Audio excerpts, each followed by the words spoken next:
Hello everyone, কেমন আছো সবাই? তো সকাল সকাল চলে যাচ্ছিলাম আমাদের দেশের বাড়িতে মেদিনীপুর। তো আমি আর শাশুড়ি মা আর বরমশাই আগে চলে গেছে বাইকে করে, তো আমরা দুজন বাসে করে যাব। 1 ঘন্টা যাওয়ার পর কলাঘাটে বাস দাঁড়াই হোটেলের সামনে টিফিন করার জন্যে। তারপর বেরিয়ে সবাই টিফিন করে, আমি টিফিন নাবিনি, কারণ আমার শাশুড়ি মা আমাকে খাবার এনে দেবে বলেছেন। তো শাশুড়ি মা নেবে খাবার আনতে গেছেন, তো আমার জন্য চিপস নিয়ে আসবেন। তো চিপস এনে যে এই খাবারটা খেতে আমি ভালোবাসি, এই জন্য এই খাবারটা আনতে বলেছি। তো এই খাবারটা নিয়ে আমি হাতে পেয়ে গিয়ে আমি তো ভীষণ খুশি।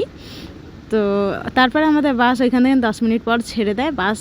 তারপর তোমাদেরকে আরেকটা জিনিস দেখাবো। তো এটা হচ্ছে কলাঘাটের ব্রিজ। তোমরা কারা কারা চেনো অবশ্যই কমেন্ট করে বলবে।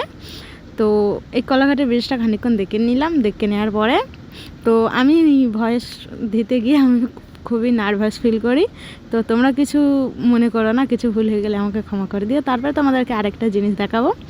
এটা হচ্ছে নন্দকুমার, কারা কারা চেনো কমেন্ট করবে। কিন্তু এই জায়গাটা আমার ভীষণ ভীষণ ভালো লাগে, কারণ এই জায়গাটা খুব সুন্দর।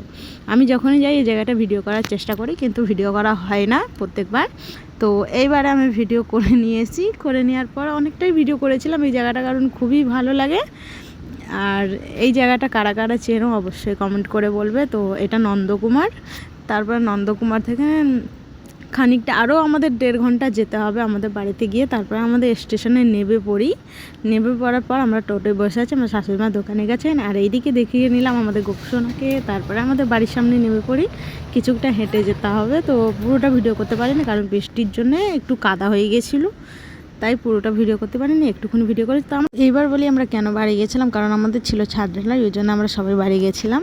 তো আমরা ওইখানে 2 দিন থাকার পরে আবার রিটার্ন চলে আসি। দেখা হবে নেক্সট ভিডিওতে, ততক্ষণ ফলো করে রেখো। Tata, bye bye, Radhe Radhe.